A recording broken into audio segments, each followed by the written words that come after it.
Alright, this is study 11 of our study in Galatians. Today we're going to be looking at chapter 3, verse 15 to 18. But before we do, we're going to answer the questions from chapter 3, verse 10 to 14. So question 1, the law, even though it's good, it brings a curse, or it brings divine judgment. And this is because no human can keep it perfectly. The only way to be justified by the law, declared righteous by the law, is by perfect obedience to it from birth to death. Therefore, the law itself is good, but those who have covenanted to keep it couldn't keep it. Question 2 then, Christ brought redemption from the curse of the law by perfectly obeying it. He obeyed it in every way, and then he died a cursed death.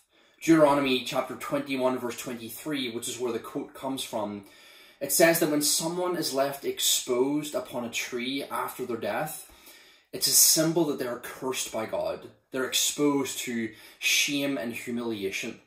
And so Christ hung upon the cross, symbolizing that he was absorbing the entire curse of the law, the divine judgment, into himself. Question 3 then, now that Jesus has absorbed the curse and debt of the law, those who come by faith, both Jew and Gentile, and not by obedience to the law, will receive the blessing of Abraham, the promised Spirit. So now we're in chapter 3, verse 15 to 18, and Paul's going to explain now, until the end of the chapter, the relationship between the promise given to Abraham and the law given to Moses. Now again, this section is another a tricky one, but stick in there, because after this part, things will get a little bit easier. And if you really understand the last section of chapter 2 and the last section of chapter 3, you'll have a really good grasp of the relationship between promise, faith, and law.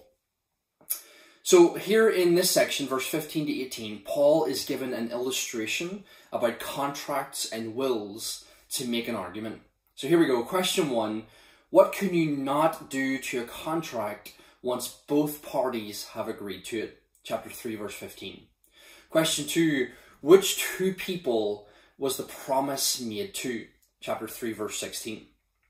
Question 3, how long after the promise to Abraham was the law given? Chapter 3, verse 17, and also Exodus 12, verse 40. And then question 4, did Abraham earn the promise? Chapter 3, verse 18. God bless.